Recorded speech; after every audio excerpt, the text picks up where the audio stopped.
My voice recorder dictation picked up something strange. Part 1. The abandoned chicken farm was off the main highway about 2 miles, down a washboard dirt road that forced you to drive at least 5 under. It's been on my list for a couple of months, and now the bank's threatening to pull the contract if I don't get it done. I hate having to inspect the property that sat for years, mainly after my tetanus ordeal from stepping through floor rot into a nest of rusty nails at an old sawmill. I pulled up to the first building and got out of the car. It was small with a low, flat roof, encased in that gray metal siding that all old poultry farms seem to wear. The other buildings were long and narrow with peaked roofs and the same gray siding. There were 5 buildings in total, including the office. It was going to be a long day. The door to the office was unlocked, and I walked in to find a couple of government-style metal desks and chairs, file cabinets, paper strewn about, and a water cooler in the corner half full of sludge. A space heater next to one of the desks was tipped onto its face. I pulled out the digital recorder from my front shirt pocket and an electrical outlet tester from the cargo pocket in my pants. The bank had the power turned back on for the inspection, and I walked around to each outlet, plugged in the small orange cube tester, and spoke the results into my recorder. South outlet good. East outlet good. West outlet good. North outlet faulty ground. The office was a small square. 3 of the walls looked in good shape, but the north wall was bowed outward more than I liked to see, so I noted that in the recorder as well. The floor felt solid. Always a concern. The ceiling tile was orange and dropped off in some places. Noted.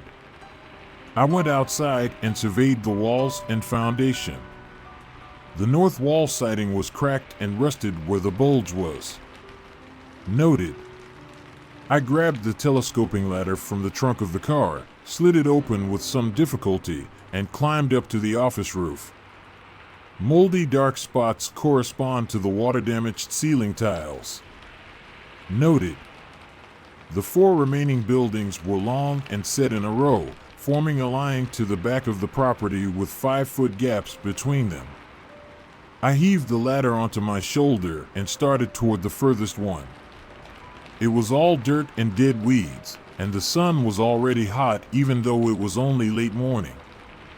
I rubbed sweat out of my eyes with my free hand. I set the ladder down and tried the door at the back building. It was unlocked but jammed, the metal casing warped and jagged like it had been pried open at some point. Putting my back into it, I yanked hard and the door gave a grinding screech and swung open on rusted hinges. The gray metal siding shook and moaned, and a half-dozen house sparrows exploded from under the eave at the back corner, giving me a start. "Let's get it done, John," I said under my breath and went in. The air smelled stale and dusty. There was an old refrigerator, like from the 50s, unplugged and off to the side. I opened the door and looked in. Various laboratory glassware, beakers, petri dishes, and pipettes. On the top shelf were several sealed glass jars, and inside bulbous black eyes stared out at me. I took a step back, stiffening. Each jar held a chicken embryo at a different stage of development. They hung in the formaldehyde solution like astronauts in the vacuum of space. Motionless. Cold. Biological material in the refrigerator of Building 5, I spoke into the recorder. I closed the refrigerator door gently and turned to survey the rest of the room. The peaked roof had no ceiling, only exposed rafters crisscrossing above and casting abstract shadows below. The sheet metal roofing had pulled apart in places, allowing sunlight through. Noted. There was a wide stainless steel counter that ran the entire length of the building against the far wall, with large steel sinks that dropped down into it at regular intervals. Some had snake faucets and others had amputated pipes sticking out of the wall behind them. Feathers, turned gray with age, scattered the floor, counter, and sinks. Must be the processing building. I felt a twinge of sadness, which was irrational since I ate meat, including chicken. I thought about my cat, Shirley, right now sleeping on her cat tree in the sun. A statistically sound guess. An open stairwell, dark and gaping, cut into the back corner leading down. Basements normally didn't bother me, but the thought of this one caused the pit of my stomach to twitch for some reason. Focusing back on the processing room, I noted the condition of the walls, floor, industrial counter, and plumbing, and then headed for the stairwell. There was a broken light switch at the top, noted, which never bodes well when entering a strange basement. I took out a flashlight from my other cargo pocket and clicked it on. My steps echoed into the darkness below as I started down. A damp, musty smell with the clinking of water drops against concrete met me at the bottom of the metal stairs. I shined the flashlight around, the beam of light cutting into the murk a few feet out before being swallowed into darkness. The floor and walls were concrete, pockmarked, and wet in places. Felt like a bunker. Metal shelves lined the wall to my side. Mostly empty, save for some 3-ring binders stacked haphazardly and threatening to fall off, and some lab equipment. Glassware, burners, mixers. I wondered why this was at a chicken farm. Basement north wall deteriorating at halfway point. Possible foundation instability, I said to the recorder, looking at a pile of concrete rubble, rebar, and dirt at the base of the wall just past the shelves. Continuing along the wall, my eyes followed the flashlight beam into the dark until it landed on some objects in the middle of the floor. As I got closer, I had to bend down to see what they were. Black candles. 2 were directly in front of me, burned down to almost nothing, and 3 more were a few feet out, sitting at the end of white chalk angles. The chalk outline formed a pentagram on the floor. What the? I said and took a step back. I shined the light around me, even though it was clear that this was old. I reached down and touched one of the charred wicks to make sure. Cold. This was a first, and I wasn't sure if it needed to be documented in the report or not. Evidence of ritualistic behavior in the basement, I said to the glowing red light on the recorder. 5 black candles, used. White chalk pentagram design on the floor, candles sitting at each point. The unknown black fluid inside the pentagram. The hair on my arms became static. A cold chill jittered down my spine and the nethers clenched. I pride myself on performing work diligently and providing my clients with the most accurate, detailed property inspection reports in the state. This was not one of those reports. I beat feet up the stairs, plowed through the last 3 buildings, filled with cramped chicken cages, and tore ass out of the dirt parking lot. Just like in movie scenes that my sister makes fun of, the tires on my car squealed when I peeled out. On dirt. How's that even possible? When I got home, I must have looked a little peaked because my girlfriend, Patricia, rushed to the front door and asked if I was all right. I'm fine, I said. Had a strange day is all. What happened? She asked. Zombie chickens? That caught me off guard and I snorted. She had a knack for keeping me on my toes. No, but it's up your alley. I found some kind of ritual thing in the basement of one of the buildings. Patricia's eyes widened and she clapped her hands together. What kind of ritual? No idea. There was a pentagram with black candles around it and some kind of goo inside it. Black goo. Blood? I didn't touch it. She scrunched her face up in mock disappointment and punched my shoulder. Boo! I dumped my keys in the bowl on the antique table next to the door, along with the pocket recorder, flashlight, and electrical outlet tester. Normally, I transcribe the recording and write up the report that evening while everything was fresh in my mind, but I was spent. Between out-of-place lab equipment, chicken fetuses, and satanic rituals, I'd do it in the morning. I went to bed early and was asleep by the time Patricia joined me. I was groaning and wincing because she asked me the next morning if I'd had a nightmare. I needed to make a follow-up inspection at the chicken farm and found myself in that damn basement again. My flashlight was flickering, the battery threatening to give out, while I made my way along the concrete wall toward the far end. Something was there that I thought I missed, another broken pipe or crumbling wall. I had to make sure. The air was heavy and smelled slightly of smoke. I thought I heard shuffling feet, and then my flashlight died. Darkness for what felt like hours, but was maybe only a few seconds. A match was lit off to my left, silhouetting 3 figures in black robes with hoods drawn low over their illusory faces. The 5 candles of the pentagram suddenly lit by themselves. My breath caught somewhere between my throat and sphincter, and I stumbled backward into the hard wall. Hissing sounds came from the 3 individuals, and I could see wide grins in the shadows. They snapped their heads back in unison, flinging off the hoods and revealing gaunt, pale white faces and red eyes. Hisses turned to growls and then howls as their mouths opened abnormally wide, rows of razor-sharp teeth glinting in the candlelight. They advanced in choppy movements, like rusted animatronics, and I froze against the wall. A pale, bony hand with cracked, black fingernails stretched out of the gaping cuff of the robe, reaching for my neck.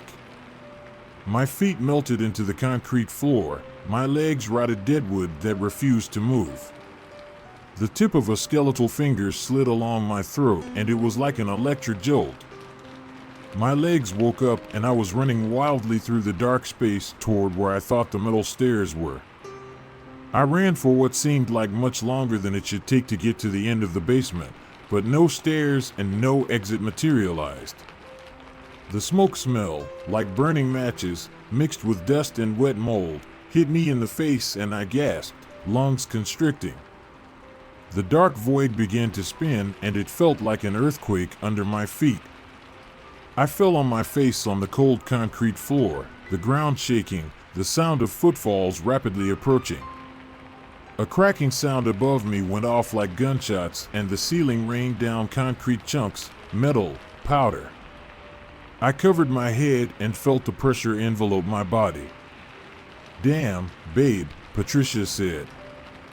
"That's intense." "I know. I can't remember the last time I had a nightmare," I said. We were sitting on the sofa in the living room.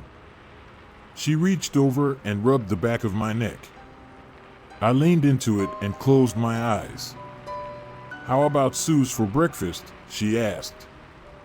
I shook my head and said, "No, I want to get the report done and sent in. Get this one behind me so I can forget about it." "Gotcha. I'll make some more coffee." She kissed me and went into the kitchen. I leaned forward and opened my laptop on the coffee table, started up the Dictation software, and plugged in the digital voice recorder to the USB port. A window opened on the screen and text began to stream across the page. Automatic transcription was a beautiful thing. Interior Building 4 contains chicken cages, 3 rows spanning the length of the building, and 6 levels tall. Steel wash basin on the north wall. Plumbing good. Electrical good. Exterior Building 4 no issues. Building structurally sound. Interior Building 3 contains chicken cages, 3 rows spanning the length of the building, and 6 levels tall.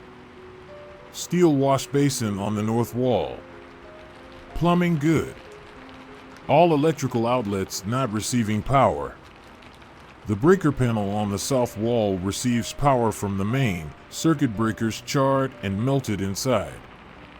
Electrical hazard. Exterior building 3 no issues. Help me. Building structurally sound. Interior building 2 contains chicken cages, 3 rows spanning the length of the building, and 6 levels tall. Don't go. Steel wash basin on the north wall. Plumbing good. Electrical good. Trapped. Pain. I scanned the ongoing transcription for proofreading mistakes and stopped. Even though I speak clearly in the recorder, sometimes the dictation software makes mistakes, but it doesn't usually add new words. This was new. I leaned back on the sofa and watched the words continue to scroll across the screen. Patricia brought me another cup of coffee and I took a sip, my eyes staying on the screen. For some reason, I felt a nervous sensation in my stomach. You're being ridiculous, I thought. I need to drop off a box of clothes at the shop, she said. Be back this afternoon with lunch. We kissed and she left. Right before closing the door, she glanced back with the briefest look of concern in her eyes. She could read me like a book. I was both annoyed and glad. The transcription finished and I leaned forward toward the laptop, opened a web browser, and logged into the property inspection site. I filled out the relevant information, my inspector ID, the address of the property, and the bank involved, and began pasting in the transcription notes, editing them as I went. I paused briefly when I got to the randomly added words that I hadn't spoken, and quickly deleted them from the report. Another numb twinge in my stomach. I took a drag of coffee and burned my mouth, almost spilling it on the sofa.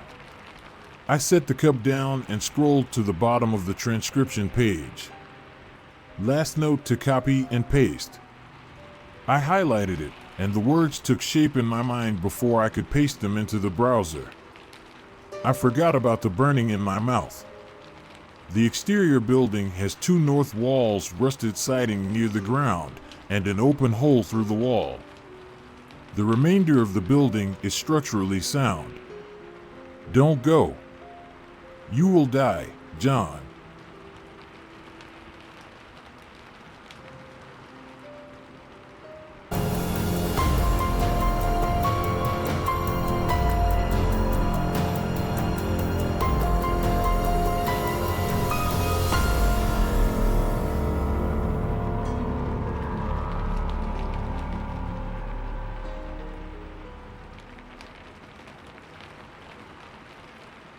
My voice recorder dictation picked up something strange.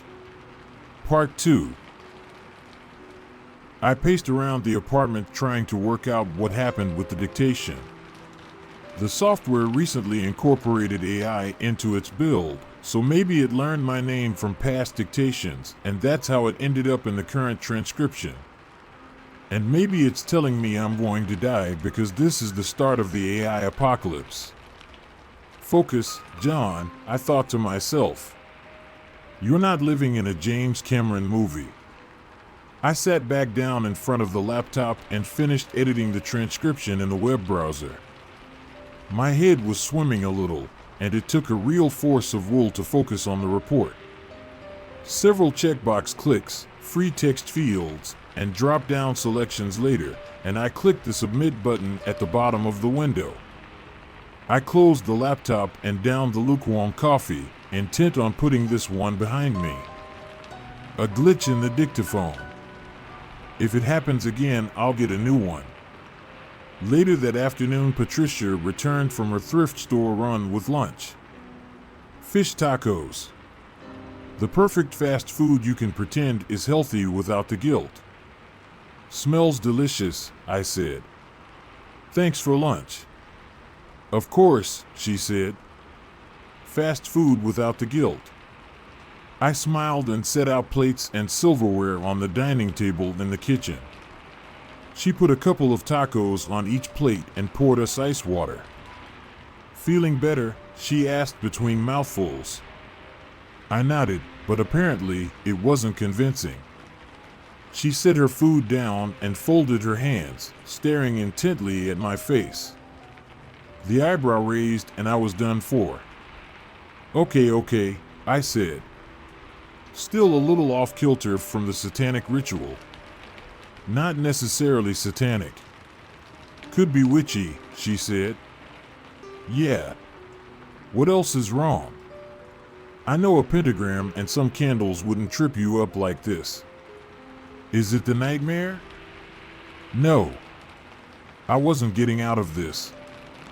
There were some random words that the dictation software picked up. Weird stuff like help me and trapped. Don't go. Some kind of glitch. She sat forward, eyes lit up. Like an EVP? A what? EVP. Electronic voice phenomenon. It means something was trying to communicate with you. Like a zombie chicken? I said, infusing a more sarcastic tone than intended. Patricia took a bite of a fish taco and lost some lettuce on the plate. She picked up the lettuce pieces and ate them, giving me her signature look of annoyance. Not her doghouse look, more like don't make me count. I straightened up in the barstool chair. Like a ghost, she said in a deadly serious tone. Come on, I said. For real. Ask any paranormal investigator. She knew some, too, on social media. And she always watched those shows.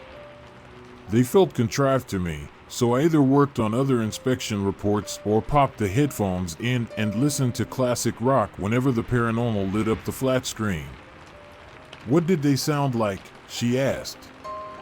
I don't know, it transcribed automatically, I said. She got up from the table, shaking her head, and pulled my arm. No, you have to listen to them on the recorder. Come on. Go get it. I reluctantly went and got the digital voice recorder from the key bowl by the door and we stood by the sofa.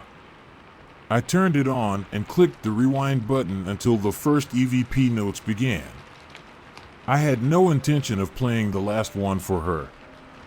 Exterior building 3, no issues. Help me. Building structurally sound. My voice could be heard clearly, but at the help me part, the dictation became static and a deep male voice broke through. Then my voice continued as clear as day. See? Patricia said, grabbing my arm tightly. I rewound and played it again. Sure enough, a voice could be heard speaking, help me. So I'm supposed to believe that's a ghost? I asked. What else could it be? She said. I don't know. Maybe a walkie-talkie signal cutting in from somewhere. Lots of farmers used them, and there were farms all over. No. This sounds exactly like an EVP, just like on TV. I'm telling you it's a ghost. Or something worse. A chill went down my spine. Worse? Like what? It's usually either ghosts or demons. Great. Some kind of satanic worship going on, and now I'm hearing demons. Were there any more? I clicked to the next note and we leaned in to listen. Interior building 2 contains chicken cages, 3 rows spanning the length of the building, and 6 levels tall. Don't go. Steel wash basin on the north wall. Plumbing good. Electrical good. Trapped. Pain. Same deep voice swimming in static. I paused the recorder and looked at her. She was frowning and slowly shaking her head. I don't think that's a demon, she said. Sometimes they play games, but this sounds more like a trapped soul. Trapped like in purgatory? I asked. Or trapped at the location. Do you know if anyone died there? Nothing showed up in the property history report. Patricia said, staring intently at the recorder. Was that all? I put the recorder in my pocket and said, yep. Just those two. She sat down on the sofa and pulled out her phone. After a minute of scrolling, she held the screen up. It was a social media page showing a dark-haired woman with black eyeliner and lipstick, wearing a black and red handkerchief tied around her head with an all-seeing eye embroidered on the front. She's here in town. People rave, Patricia said. Heady Nightshade? Hell no, I said, shaking my head in one quick jerk. No way, Patricia. You know how long it took me to build up my client base. She could help us figure out who this is, why they're trapped. Yeah, and when it gets out that I hired a psychic because of something that happened on site during an inspection, no more clients. I tried keeping my tone neutral, but it got snarky and she let me know with a look. No one is going to find out. We had her over for book club a few months ago. She's very discreet. The fish tacos were unfinished on the dining table and I went over and sat down. I took a bite and savored the tangy sauce. I didn't want to keep arguing, and Patricia loved this stuff. Besides, after listening to that voice, my anxiety was peaking. Fine, I said. She ran over and hugged me from behind. I could feel her exuberant energy, and I guess it rubbed off on me a little. I smiled while chewing. I'm gonna call her now, she said, and ran into the bedroom. I leaned over in the chair to make sure she was gone and pulled out the recorder. The screen lit up as I clicked the fast-forward button, selected the last note, and deleted it. She didn't need to see that last one, it would only make her worry. And I was doing enough of that for both of us right now. When she came out of the bedroom, she said, 10 a.m. tomorrow at the chicken farm. I thought we'd go to her realm or whatever, I said. I don't want her at the farm. Someone from the bank might show up. That's where the EVPs came from, though. That's where the ghost is, not here. Okay. I didn't think about that. She sat down at the dining table and we finished our fish tacos and chips. It was possible someone from the bank could show up, but if I'm being honest, unlikely. Not a day after receiving the report. I was being difficult because of the anxiety, like being on autopilot. Something I needed to work on.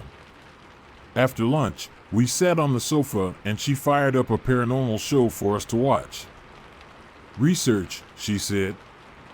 To me, it looked like a bunch of clowns with flashing and beeping toys that proved nothing, but then they started the EVP work. They would ask pointed questions while recording, and then play it back to see if any responses came through. Of course, they had responses, go figure, but I did take notice of how similar the sounds were to what I had on mine. Slightly disconcerting. That evening, Patricia had to go back to her shop for the start of inventory, which lasted all week with her partner and their sole employee after business hours. This meant I had the apartment to myself. I cracked open a beer and sat on the sofa. The anxiety was still there, like a knot of snakes trying to escape my guts, and I hoped the beer would dull it a little.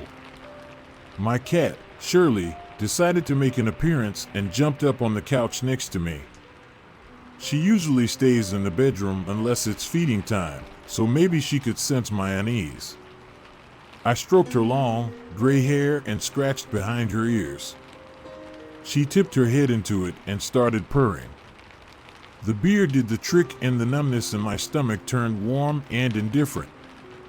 My hand was resting on Shirley's back and I could feel the vibration, and then it stopped suddenly.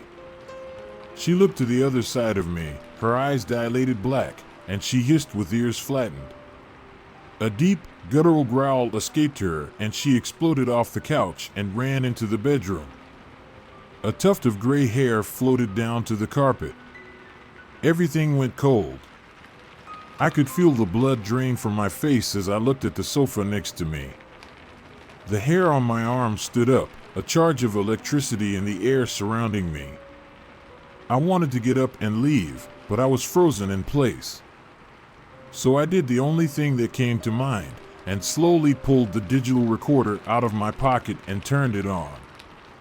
Is someone sitting next to me?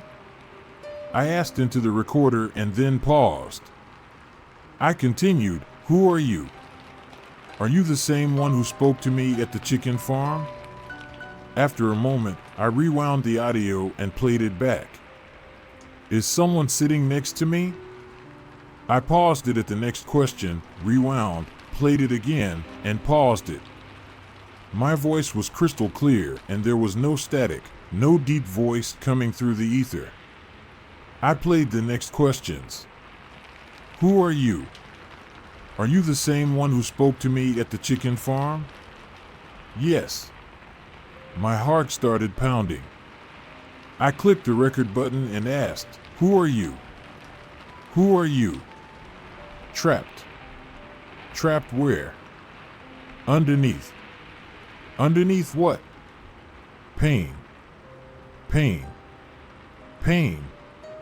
The TV remote spun around and flew off the coffee table across the room, clattering against the far wall. I pushed myself against the back of the sofa, digging my feet into the floor and pulling my legs up. My chest was tight and breathing came rapidly. A cold sweat formed on my brow and I wiped it away with the back of my hand. Did you do that? I asked into the recorder. Are you a demon? When I played it back, nothing. I tried a few more questions and was ghosted, literally and figuratively. It took a moment for me to compose myself enough to go pick the remote up and put it back on the table. I did so slowly and mechanically, my body stiff and cold. I watched it sitting on the table, waiting for it to defy physics again. This time it behaved, but that didn't make me feel any better.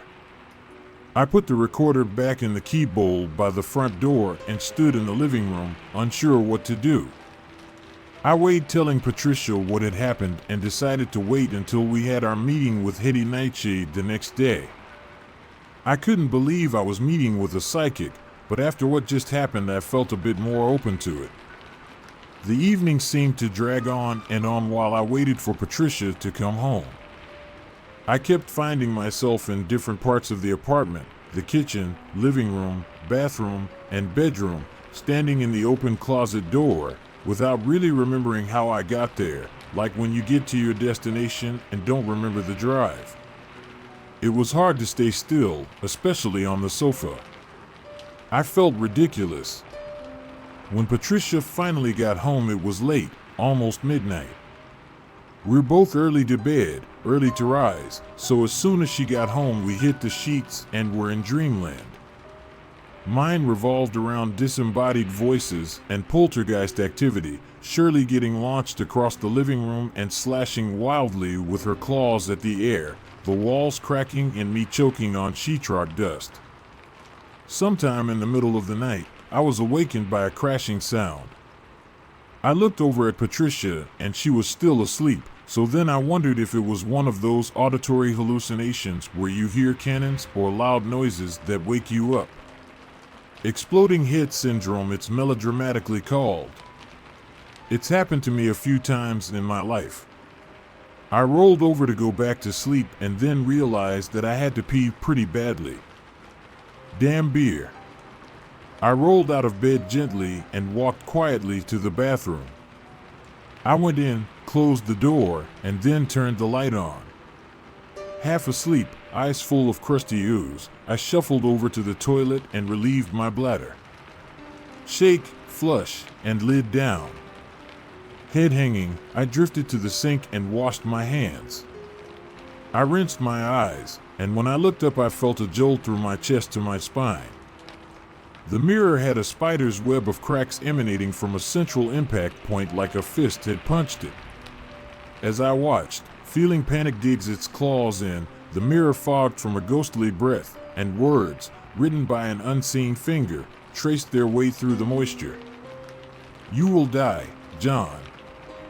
You will die, John. You will die, John.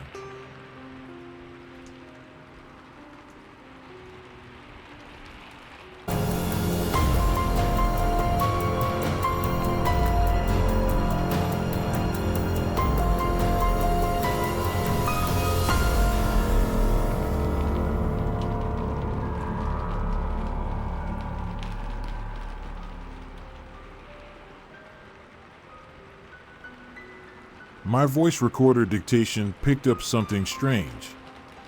Part 3. The coffee maker sputtered its glorious nectar, and I watched the droplets fill the pot, trying to hypnotize myself away from the anxiety. Patricia walked into the kitchen without a word, the expectation of an explanation drawn on her face. I had wiped the death threats off the mirror, but there was no hiding the damage. Whatever was at the chicken farm followed me home, I said. Might as well tear it off like a Band-Aid. She sat down at the table, her eyes betraying worry, and folded her hands on the tabletop. I got another EVP here after you left. Same thing. Trapped. Pain. It said it was from the chicken farm, I said. She nodded slowly and said, all right. The mirror, too? Yes. And the remote flew off the table yesterday. I didn't want to worry you. That's a poltergeist. Have you been attacked? Attacked? I said, trying to maintain composure. No. What do you mean? Scratched, bitten, burned. Physical harm, she said, almost clinically. No. I'm gonna call Hetty and have her come over here instead. I nodded. The hell with what the neighbors might think. We were in trouble. The morning sped by surprisingly fast considering we didn't know what to do with ourselves, and there was a knock at the door. Hetty Nightshade was in her 50s, but she looked much older due to the heavy creases around her eyes and mouth. With the dark eyeliner, she reminded me of Keith Richards. Patricia, so good to see you again, Hetty said, walking in like a gust of wind. She and Patricia hugged, and then Hetty turned her dark eyes on me. The non-believer, I presume, she said. I held my hand out and she shook the end of my fingers absent-mindedly while she surveyed our apartment. She may have had a bad back because her whole body turned to look at things. She leaned back into the side to look up at the ceiling, almost to the point of falling over. It was comical, the way she breezed through the rooms like a spinning top, and I had to stifle a laugh. Talk about dramatic. Just like the psychics on Patricia's TV shows. I put my arm around Patricia while Hetty did her work. I looked at her with a half smile turned down at the side. She jabbed my ribs and raised her eyebrows. Don't even say it, she whispered. I held my hands up in surrender and we waited silently. It did seem ridiculous to me, but there was a small part somewhere deep down that had a sliver of hope. I was definitely out of my element with what was happening, and while I didn't trust this psychic, I trusted Patricia. Hetty came out of the bathroom and walked right up into our personal space, like a bull charging. I feel a male presence that is separate, she said. I knew it, Patricia said. It's a poltergeist, isn't it? Unclear, Hetty said, holding up a crooked finger. Physical disturbances, yes, as seen with the bathroom mirror. However, poltergeists are typically tricksters or playful, sometimes antagonistic. But this doesn't feel that way. It feels more like frustration. A frustrated ghost, I said. That's what it feels like, Hetty said. What does that mean? Patricia asked. Hetty opened her black shoulder bag, which had been hidden up to this point between the flowing folds of her cloak. She withdrew a water bottle, flipped back the top, and took a long pull. "Perhaps he's trying to tell you something and you're not listening," she said, lips glistening and wet. "It says I started." Hetty corrected. "He says he's trapped," I said. "A common reaction," Hetty said. "Often when a spirit lingers, it's because they don't realize they have passed. I've always been good at hiding my emotions and keeping a neutral demeanor, except for Patricia." She saw the apprehension on my face. "What is it?" she asked. Part of me wanted to keep it from her out of a misplaced sense of chivalry, thinking I was protecting her, but she was the strongest woman I knew. Stronger than me. She could handle it. "The last EVP said, 'Don't go. You will die, John.' It was written on the mirror, too," I said. Both Hetty and Patricia flashed alarmed expressions and quickly composed themselves. That gave me a sinking feeling. "Sometimes when spirits communicate through the veil, it's metaphorical," Hetty said. "She's right," Patricia said. "Not everything's literal." "How do you know which is which?" I asked. "The sense of frustration I'm picking up, he could be lashing out." "It could be he's simply trying to get your attention," Hetty said. "I'm hearing a lot of coulds and maybes." "Truth is, you don't know," I said. "What can we do?" Patricia asked. Hetty dug into her shoulder bag and pulled out a bundle of sage wrapped in string. "First things first, the residence needs to be smudged," she said. "Then I will perform a blessing." "That'll get rid of it?" "Him?" I asked. Hetty shrugged and said, "It will cleanse your home.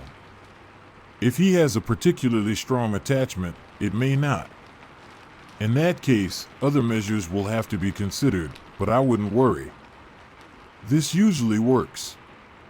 She lit the sage and started walking the perimeter of the rooms, along each wall, swishing the smoking bundle up and down as she went. The smell reminded me of my college dorm. Then she started speaking a blessing, some words in English and some in Latin, which reminded me of the church, back when my parents forced me to go. The whole process took about 15 minutes. When Hetty had finished, she hugged Patricia, waved me off, and said to let her know if any further poltergeist activity or EVPs materialized. Then she breezed out of the apartment. Seemed like a waste of $300 to me. I ended up having to eat my words, though, since we encountered no more activity of any kind that night or the next week. We even tried a few EVP sessions for confirmation and got nothing but dead air. The knot of anxiety I had been carrying since the abandoned chicken farm finally unraveled. I felt relaxed and could enjoy the evenings together with Patricia now that her thrift store inventory was over. Good timing, too, because my next commercial property inspection was for a national bank with an AG client looking to expand their operations into our area. It was a huge contract with a lot of dollar signs attached, my biggest yet. This was one I needed to be 100% for. They were looking at a local wheat farm for sale that had some storage and equipment buildings, and a large grain elevator that serviced the railroad that had an easement through the property. This meant they could more easily distribute nationally, and the AG company particularly wanted to know the shape of the grain elevator. I dropped Patricia off at her thrift store and started the drive out of town to the wheat farm. It was about 20 miles on a 2-lane highway. I had the radio and my insulated travel mug full of coffee to keep me company.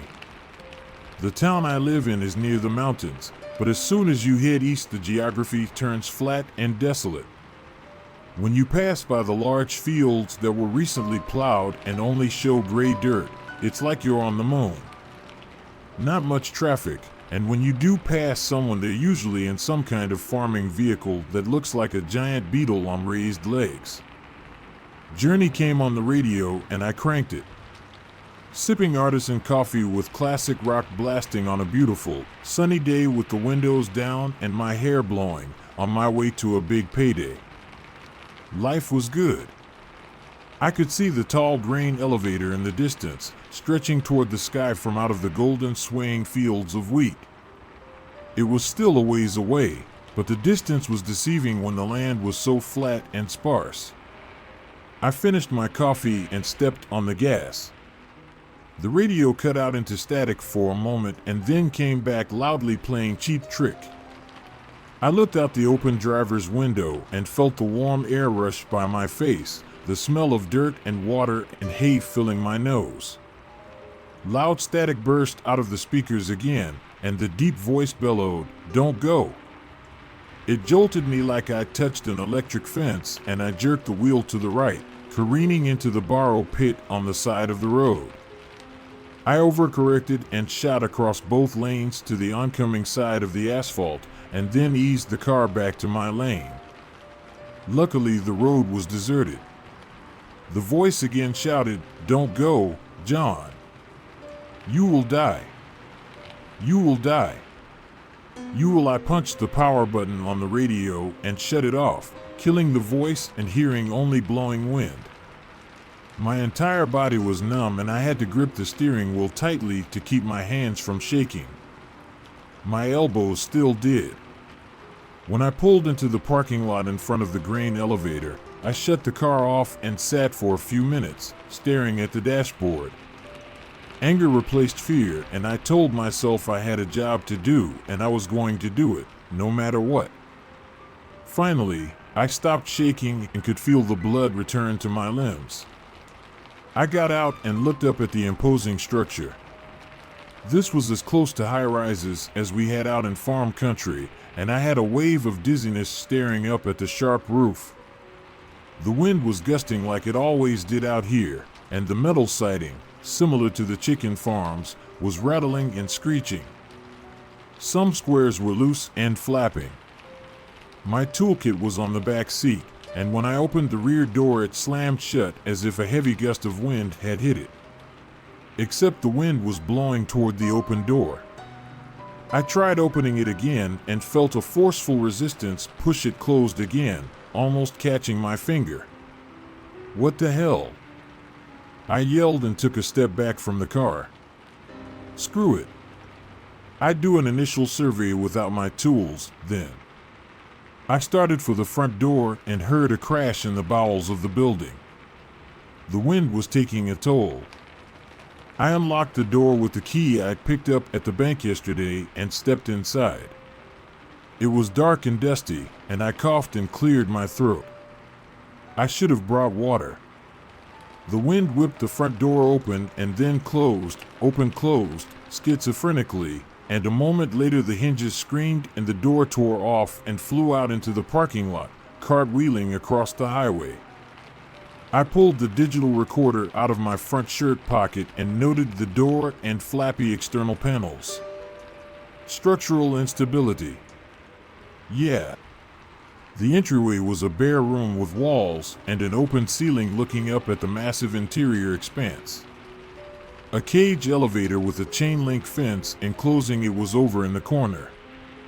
The elevator rose to a gantry, which led to the conveyor belt and silo bins. I looked up toward the high ceiling and could see dust particles floating in the shards of sunlight coming through broken-out windows and gaps in the walls. The building looked like it was breathing, with walls expanding and contracting with the wind.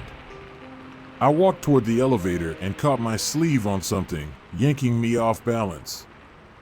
I turned to unhook it, pissed because this was a new jacket, and stopped. My left arm was held out at the elbow, the sleeve pulled outward into thin air. Panic hit at once and I jerked my arm, but it remained crooked and frozen. I flailed spasmodically and managed to pull myself out of the jacket. It hung motionless in the air for a moment and then dropped into a heap on the concrete floor. Without thought, Driven purely by adrenaline and instinct, I fled toward the elevator. Something tripped me, sending me sprawling on the floor. The wind was knocked out of me, and I choked and coughed, gasping and rolling until I was on my back. I lay there, breathing in spurts until my lungs expanded and I caught my breath. I sat up. Nothing was on or near the floor where I tripped. I looked down at my hand. I was still holding the recorder. "Who are you and what do you want?" I shouted into the glowing red light. I kept recording for a moment and then clicked it off, tapped the rewind button, and played. There was so much static that I was about to try again when the deep voice echoed through the ether, "I being you, John. Get out or we die." A cacophony of sheet metal and steel girders and wind erupted from above and the building shook all around me. I jumped to my feet and ran toward the front door opening, a tunnel of light getting smaller and smaller, choked by dust and debris, amidst a roar of collapse.